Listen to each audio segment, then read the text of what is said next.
Welcome to the deep dive. Okay, imagine a cost so massive it eats away at a nation's wealth year after year.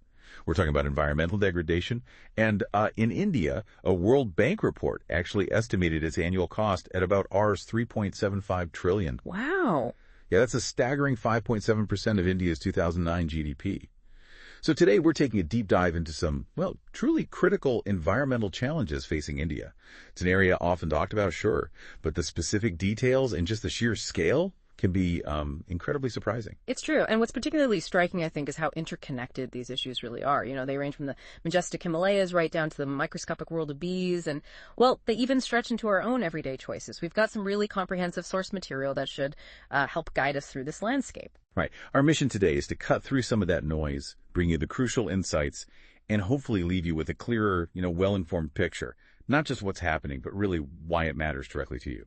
#I, the vulnerable majesty of the Indian Himalayan region, IHR. So we're starting our deep dive in the breathtaking Indian Himalayan region. It's a place of just immense ecological and socioeconomic significance, influencing lives far, far beyond its actual boundaries. That's right. The Indian Himalayan region, or IHR as it's often called, isn't just beautiful. It's like a giant water reservoir feeding perennial rivers, a vast carbon sink, storing carbon, and a global biodiversity hotspot. But it's very nature, geologically fragile, and increasingly impacted by human activity, makes it incredibly vulnerable. And one of the most immediate pressures on the IHR, it seems, comes from growing human activity. The expansion of settlements, along with, the influx of visitors, trekkers, mountaineers, it's unfortunately leading to, indiscriminate solid waste dumping, untreated sewage, and pretty significant local air pollution. What are some of the maybe most concerning consequences you see from this kind of unplanned growth? Well, yeah, when hill towns grow without a real strategic plan, the sources we looked at highlight some severe impacts. You see large-scale land instabilities, natural water sources actually drying up, and even these subtle but profound shifts in sociocultural values. And beyond that, of course, deforestation is causing significant ecological damage. It's eroding the very foundations of these fragile ecosystems. So how are some of these regions, pushing back against this tide of waste? We hear about some pretty bold moves. Absolutely. Himachal Pradesh, for instance, has been quite progressive on this. They enacted a ban on non-biodegradable garbage way back in 1995. Wow, 95. Yeah, then they increased plastic bag thickness and ultimately implemented a full ban on plastics in 2009. That's a strong legislative stance, Definitely. And beyond just laws, community-based initiatives are proving vital. Like what specifically? Can you give an example? Sure. Consider Mission Butterfly at Nini Lake. Here you've got residents, schools, hotels, all cooperating on scientific garbage disposal. They're even converting waste into compost, which in turn creates local income and employment. So a win-win there. Okay, that's smart. Yeah, and we see similar collaborative efforts around Dal Lake with NGO involvement and polythene bans, plus legislation like the Assam Hill Land Act specifically to prevent hill cutting.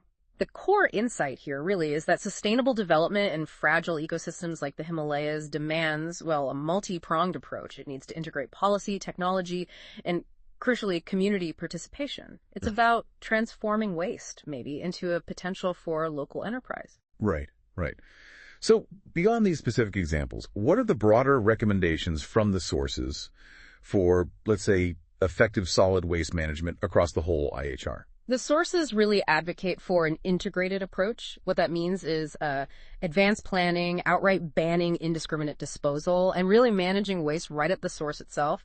It's also crucial to document waste composition, figure out what's actually in the trash to better inform solutions, and to promote things like biocompost or vermicompost over, traditional landfills or burning. Right.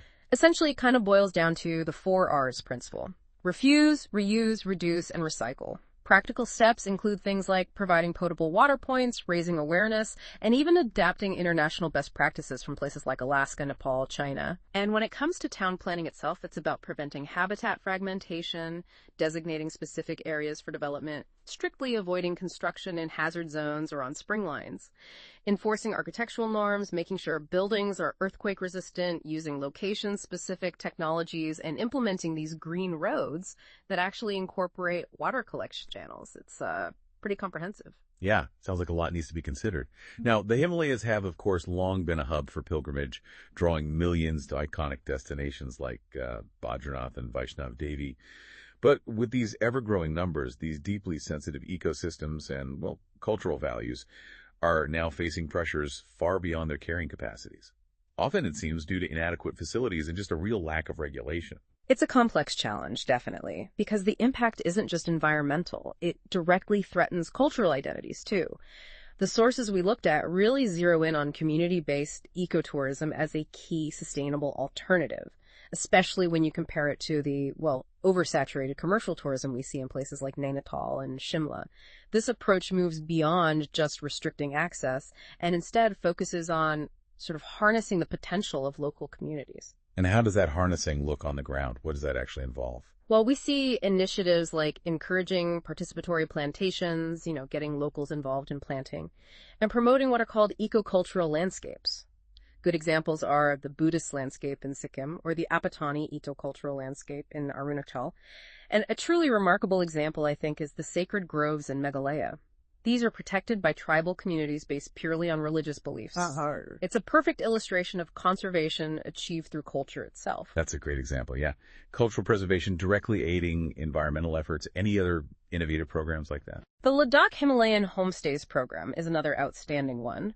It's genuinely transforming local mindsets towards conservation, even for, difficult species like the snow leopard, by building local capacity.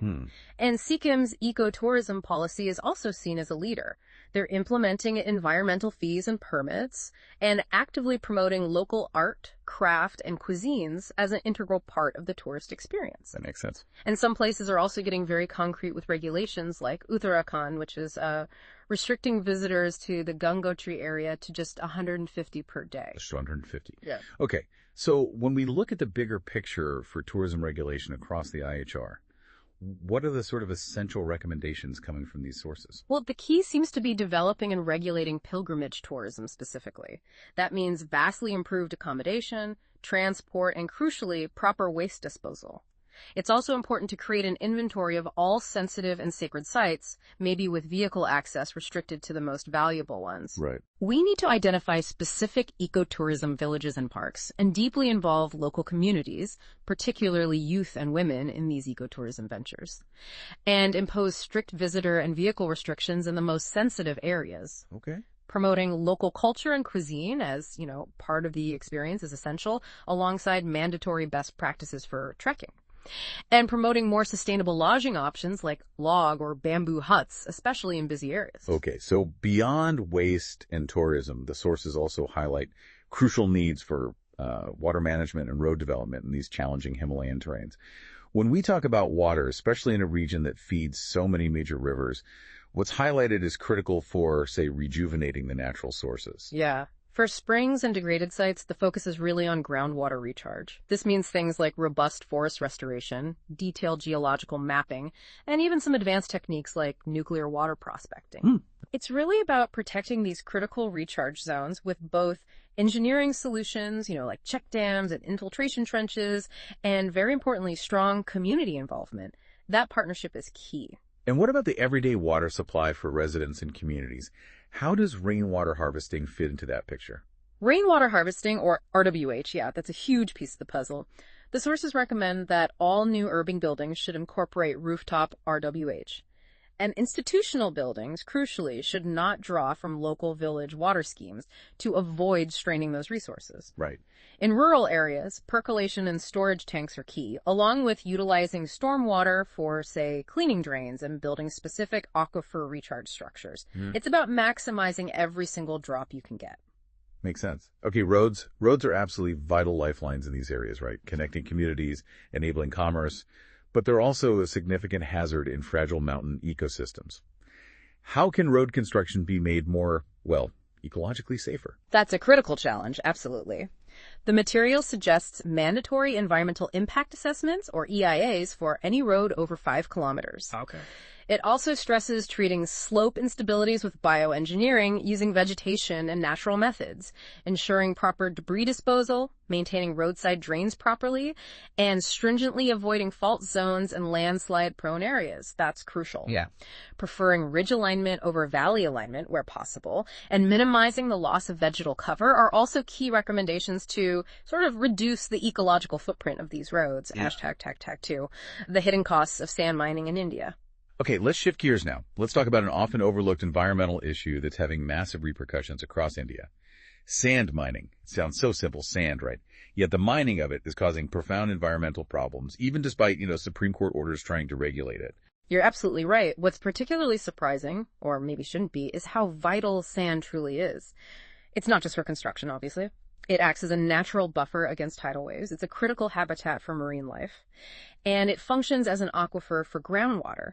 So stripping it away, often illegally, has these cascading, profound consequences that, well, affect us all. And the impacts are just so widespread. We're talking about rivers literally changing course. Yeah. Vast amounts of water being lost during transit, groundwater tables plummeting like we've seen in the Papagani catchment area, and the outright destruction of microorganism habitats vital for soil fertility. It's huge. And if we broaden that picture, it also leads to increased river erosion, direct damage to essential infrastructure like roads and bridges. There was a notable example in Vishnuprag. And it's a significant threat to agriculture. In Kerala's Bharathapuja region, for example, water tables have dropped dramatically because of sand mining. And for our coastal areas, it means accelerating erosion, increasing saline water ingress into freshwater sources, and just devastating fisheries, coral reefs, and mangroves. This has led to the near extinction of species like gharials in some river systems. It's really a systemic collapse triggered by removing this one resource. Just devastating. So, given these impacts, what are some of the efforts states are actually making to try and control sand mining? Well, states like Kerala, Tamil Nadu, Karnataka, Andhra Pradesh, Maharashtra, Uttar Pradesh, they've put in place various rules. These range from things like community-led Kadavu committees to outright bans on mechanized mining. Some allow only manual labor and bullocks, and others have even deployed special mining squads to try and enforce the rules. But the central question really is, are there better, more sustainable ways to meet our undeniable demand for sand? That's the real challenge, isn't it? I mean, are there viable alternatives to just taking natural river sand? Absolutely. And the sources strongly suggest looking into manufactured sand, M-sand, which comes from stone crushing plants. It's often a viable, sometimes cheaper, and definitely more consistent alternative. Okay. Another option is using fly ash, a byproduct from industries. Beyond alternatives, though, government prudence in leasing mining areas is crucial, along with periodic assessments of just how much sand can be sustainably mined each year. A ban on intrusive techniques, and ensuring manual mining, especially in sensitive mountain areas where heavy machinery causes immense damage. Right, and there must be specific guidelines to ensure any mining that does occur is done more sustainably. There are, yes. They include creating detailed district survey reports, potentially using ISRO satellite data, that's the Indian Space Research Organization, for identifying exactly where mining could be permitted and where it should be prohibited. Makes sense. The core principle should be to mine only what's naturally deposited annually, allowing for regeneration. Direct involvement of district authorities in environmental clearances is key, not just a rubber stamp. And importantly, using IT tools like barcoding, GPS tracking, SMS alerts for stringent, real-time monitoring of the mine material from source to destination. Okay, using tech? Yeah. And it also recognizes local needs, like including exemptions for traditional potters or farmers who might be removing sand deposited by floods on their land. Okay, let's talk about palm oil now. It's in so many things we use every single day, right? Cooking oil, cosmetics, processed foods. And it makes up a staggering 33% of the world's vegetable oil production. Yeah. But there's definitely a hidden, darker side to its ubiquity. You've hit on the paradox exactly. While it is a very high-yield, low-cost oil, which is why it's so popular, its increasing global demand, particularly driven by huge importers like India and China, leads directly to vast tracts of tropical forests being cleared. The sources estimate something like 4 million hectares of forest loss attributed to palm oil by 2020 alone. This threatens critically endangered species like Sumatran tigers and orangutans. Some estimates even suggested orangutans could be driven to extinction within about 12 years at that rate. Just horrifying. Yeah. That's a truly devastating impact on biodiversity. Beyond that, what are the other major environmental costs associated with palm oil production? Well, we're seeing massive deforestation, particularly in places like Borneo and Sumatra, leading to that immense biodiversity loss you mentioned. This also contributes significantly to climate change. You get greenhouse gas emissions from felling the trees, from burning the cleared land, and from draining peatlands, which naturally store vast amounts of carbon. Right. And there's also an important question around chemical use. Now, while palm oil generally uses less pesticide overall compared to some other crops, the misuse of certain pesticides and fertilizers, especially the herbicide Terraquat, poses serious health hazards to workers on the plantations and adds additional environmental risks. Okay. So where does India fit into this global picture? You mentioned we're a big importer. India is actually the world's largest importer of palm oil. The largest. Wow. Yeah. It contributes around 74% of our total edible oil imports. Almost 90% of that imported palm oil is for food purposes, making it our single largest consumed vegetable oil. This puts India in a really pivotal position in terms of global demand. And why isn't India producing more of it domestically then, given such incredibly high demand? Well, our domestic production is tiny, unfortunately, only about 0.2% of the world's total, despite India being a major producer of other oilseeds. The constraints are pretty significant. Palm trees ideally need to be within about 8 degrees latitude of the equator. Oh. They also have very high irrigation needs, a long gestation period, about 4 years before they start yielding fruit. And our farming landscape is largely characterized by small farm holdings, which makes large-scale plantations difficult. Plus, there's been limited corporate investment in domestic production. I see. So what's being done policy-wise? Well, the Indian government has tried to address this, partly by offering subsidies for imported palm oil distribution under the public distribution system, to help consumers with affordability. And it also has an oil palm development program that offers subsidies to growers to try and expand cultivation domestically. So it's a huge challenge. Are there any global movements towards making palm oil production more sustainable? Is there any hope there? Yes, absolutely. And this is where the hope really lies. The Roundtable on Sustainable Palm Oil, or RSPO, which was established back in 2004, is crucial. It promotes sustainable production through 8 core principles that focus on things like transparency, legal compliance, environmental responsibility, and consideration for local communities. Okay. And the critical takeaway from the sources, I think, is that palm oil itself is not inherently the problem, but rather how it is produced.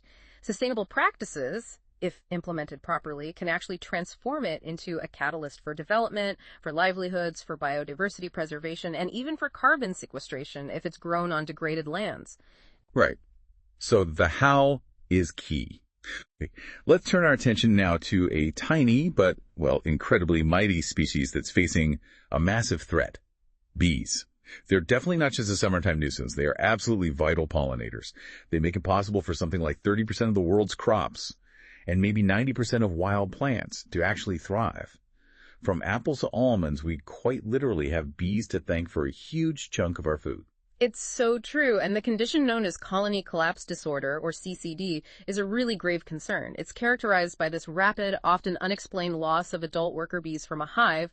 What's strange is you find few dead bees actually in the hive. They just disappear, leaving the queen and the young brood behind. Mm-hmm. And without those workers to forage and maintain the hive, it eventually just dies. Historically, similar collapses have been noted, called things like disappearing disease, but the scale we're seeing now seems unprecedented. What's truly unsettling about CCD is that there seems to be no single smoking gun, right? It seems to be a really complex, multifaceted problem. Absolutely. The research points to a whole range of possible interacting causes. Things like global warming, disrupting bloom times for flowers, persistent parasites like the varroa mite, that's a big one. Malnutrition, sometimes from beekeepers replacing nutritious honey with less ideal substitutes like corn syrup. Right. Metal pollution, the general stress of commercial beekeeping where hives are constantly moved around for pollination services, and of course, habitat loss is a major factor. But a particularly concerning factor that gets a lot of attention is pesticides, specifically a class called neonicotinoids. Okay, tell us more about these pesticides. How do they affect bees? Well, these are neuroactive chemicals. They don't necessarily kill the bees outright, at least not always at the levels found in the environment. Instead, they seem to interfere with the bees' internal radar or navigation systems. This prevents them from foraging efficiently, or, worse, from finding their way back to the hive at all. Studies clearly show these pesticide residues accumulate in pollen and nectar, which the bees then consume and feed to their young. The severity of this issue actually led Europe to put a 2-year moratorium on 3 key neonicotinoid compounds because of the identified acute risk they pose to honeybees. Wow. Okay. So with all these complex factors potentially contributing parasites, nutrition, stress, pesticides, climate change, what can actually be done to protect these absolutely essential pollinators? Well, like the problem itself, the solution needs a multi-pronged approach. Policymakers really need to take action, perhaps based on the precautionary principle. Farmers should be incentivized, maybe rewarded, for implementing bee-friendly practices on their farms. Crucially, we need to expand research beyond just honeybees, because there are thousands of wild pollinator species that are also vital and potentially affected. Good point. Promoting integrated pest management, or IPM, is vital. That means using pesticides only as a last resort and minimizing overall use. And even city dwellers can contribute by practicing IPM in their own gardens and local environments, creating safe havens. Right. The stakes here are just incredibly high, aren't they? If colony collapse disorder continues unchecked, the consequences for our agricultural economy and just our basic ability to feed ourselves are truly dire. It brings to mind that stark warning you sometimes hear: no more bees, no more pollination, no more plants, no more animals, no more man. It's a dramatic statement, but it underscores the fundamental role they play. #V, protecting wildlife from human infrastructure. Okay, let's turn our attention now to another critical wildlife issue, the shocking reality of wildlife deaths due to collisions with trains. This isn't just tragic on an individual animal level. It's a really grave danger to India's national biodiversity, especially for larger animals. You're absolutely right. And if we look at the foundational responsibility here, the Indian Constitution itself, in Article 48A and 51A, actually emphasizes both the state's and citizens' duty to protect the environment and wildlife. These animals are often helpless against the increasing biotic pressure from human infrastructure, like railway lines, cutting through their habitats. So what concrete steps are being recommended in the sources to try and prevent these devastating accidents? Well, the sources outline a number of vital solutions. First and foremost, enhanced coordination between the Ministry of Environment, Forest, and Climate Change.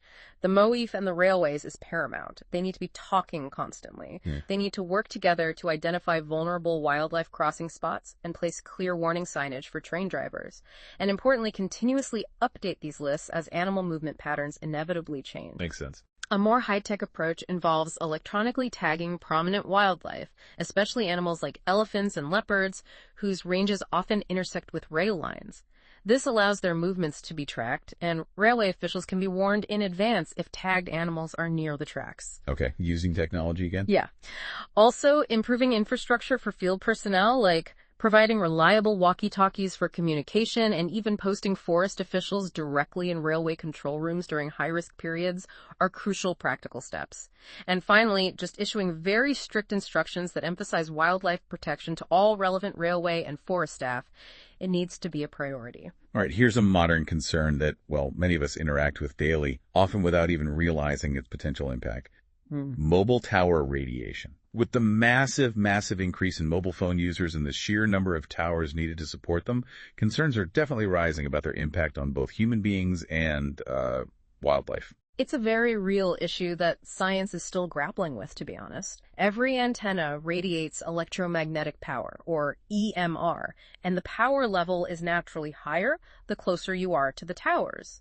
The critical question for researchers and policymakers is, how does this constant low-level exposure affect different life forms, both immediately and, perhaps more importantly, over the long term? Okay, so when we talk about wildlife, specifically birds seem to be mentioned often.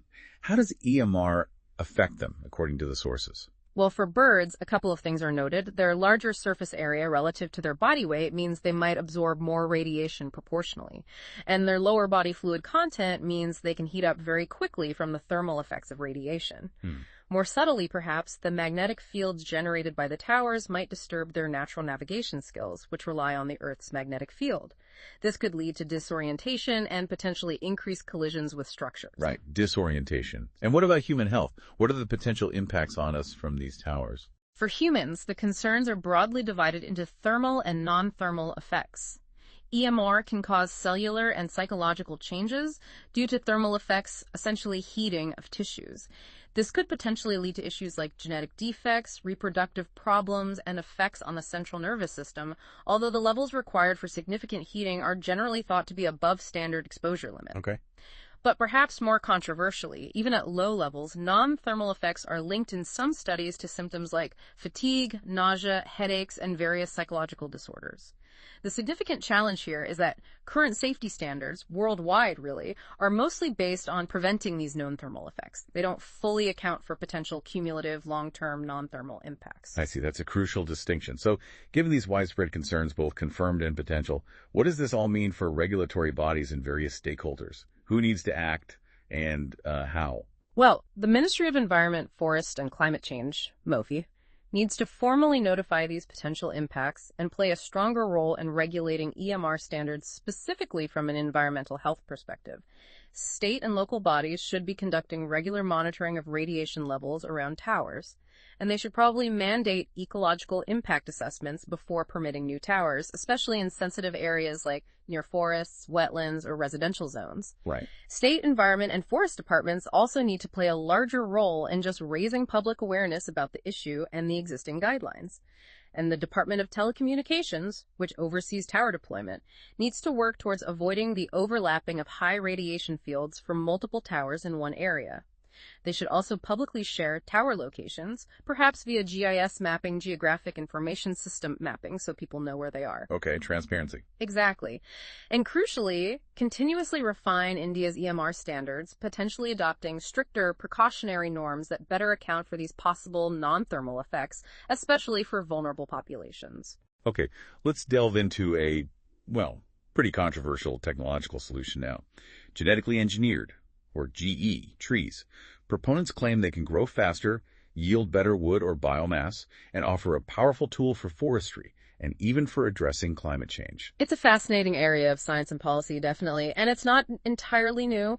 Field trials for GE trees actually began in Belgium way back in 1988. 88. Okay. Yeah, and China even established commercial GE poplar plantations back in 2002, partly to address deforestation issues, integrating them on quite a large scale.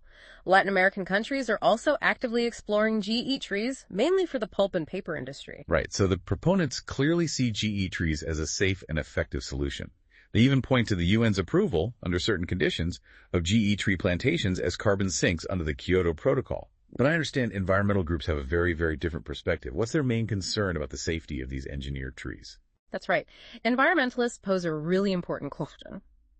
Are they really safer, especially compared to annual GE crops? They argue that GE trees, precisely because they are perennial, they live for many years, and potentially wild or can cross-pollinate with wild relatives, pose a serious long-term threat. For instance, changes in their metabolism, maybe unexpected ones, might only appear years after planting. And their pollen, potentially carrying the engineered traits, can travel vast distances, the sources mention over 600 kilometers in some cases. Wow. This could potentially contaminate native forests with traits that might be destructive in a natural ecosystem, threatening biodiversity. There are even concerns about impacts on species like honeybees if, say, flowering times or nectar composition are altered, potentially disrupting natural pollination cycles.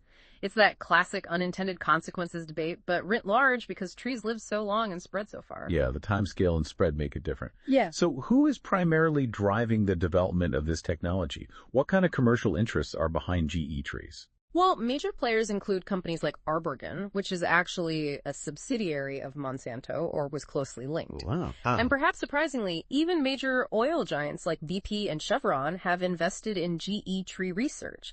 They see GE trees as a potential source for biofuels, specifically producing ethanol from non-food cellulose feedstock.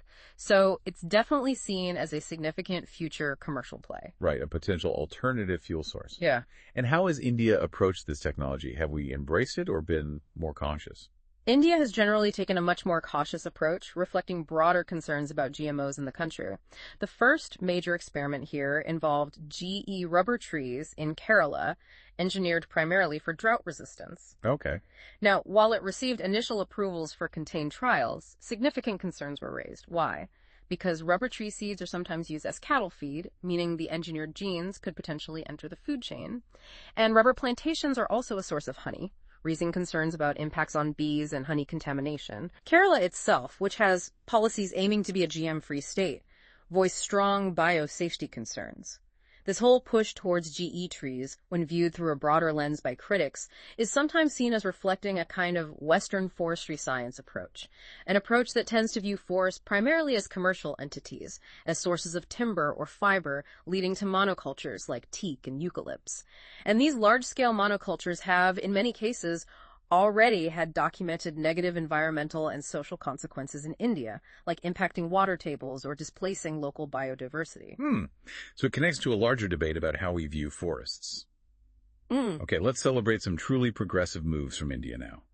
A few years back, India's Ministry of Environment and Forests banned dolphin captivity nationwide. This really opened up a whole new discourse on animal protection ethics in the country. This was indeed an unprecedented and really significant decision at the time.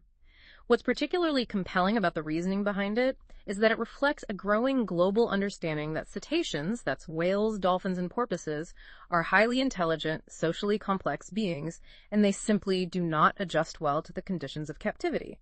Confinement dramatically alters their behavior and causes extreme distress. Right. The official ban explicitly highlighted that it's morally unacceptable to keep them captive for entertainment purposes. And it went further, suggesting that dolphins should perhaps be seen as non-human persons with their own specific rights. That was quite groundbreaking language. Non-human persons. Wow. India actually had an earlier, rather tragic experience with captive dolphins, didn't it? Yes, sadly. In the late 1990s, India's only previous major experience with captive dolphins resulted in 4 imported dolphins dying within just 6 months of arrival. Oh, dear. Yeah. Despite that cautionary tale, several states, including Maharashtra and Kerala, actually had new proposals on the table for commercial dolphin shows, or dolphinariums, right before this nationwide ban came into effect. So the ban stopped those? It did.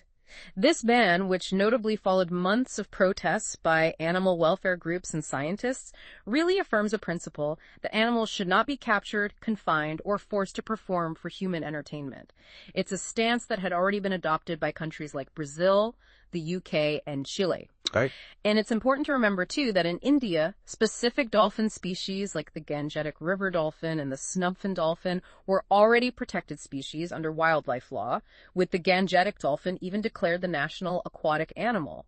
This ban extended protection from captivity more broadly. And in another vital step for marine life protection around the same time, the Ministry of Environment and Forests also prohibited the practice of removing shark fins on board vessels while at sea.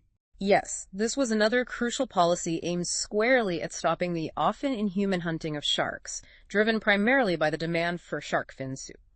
It also significantly strengthens the enforcement against illegal poaching of shark species listed under Schedule M of the Wildlife Protection Act, which are supposed to have the highest level of protection. Right. Sharks play such a critical role in maintaining the health and balance of marine ecosystems, much like tigers and leopards do on land. They're apex predators, and removing them has knock-on effects throughout the food web. Tell us a bit more about the brutal practice this new policy was designed to target. Well, the extremely high market value of shark fins compared to the meat led to this horrific practice known simply as finning. What happened was sharks were caught, their fins were sliced off, often while the shark was still alive, and then the definned, dying shark was thrown back into the ocean. Oh, that's awful. It's incredibly wasteful and cruel, and it led to the severe decimation of global shark populations. Beyond the cruelty, this also created a huge enforcement challenge for authorities. Why? Because it's nearly impossible to identify the species of a shark just from its fins alone without the carcass. Ah, I see. So illegal traders could land fins from protected species, and it was hard to prove. The new policy cleverly tackled this by making the possession of detached fins on board a vessel illegal. You have to land the shark whole.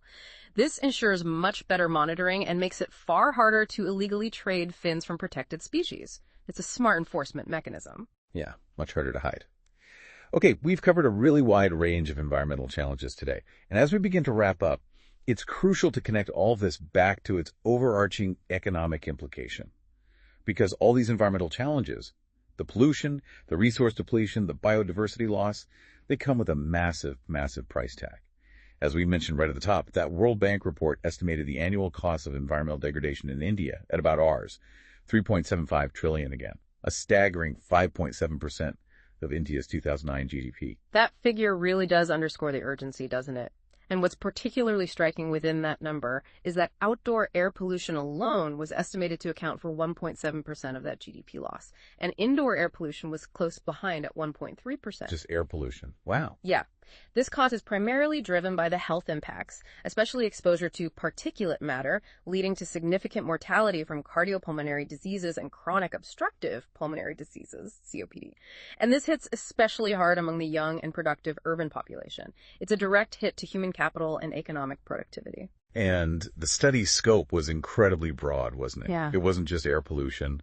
What other factors did it highlight as contributing to this immense economic cost? Oh, it covered a whole spectrum. Everything from inadequate water supply, poor sanitation, and hygiene wash factors to the degradation of natural resources like increasing soil salinity, soil erosion, deforestation, and even the growing economic impact of natural disasters, which are often exacerbated by environmental damage. Right. The report explicitly emphasizes that all these factors impose immense costs.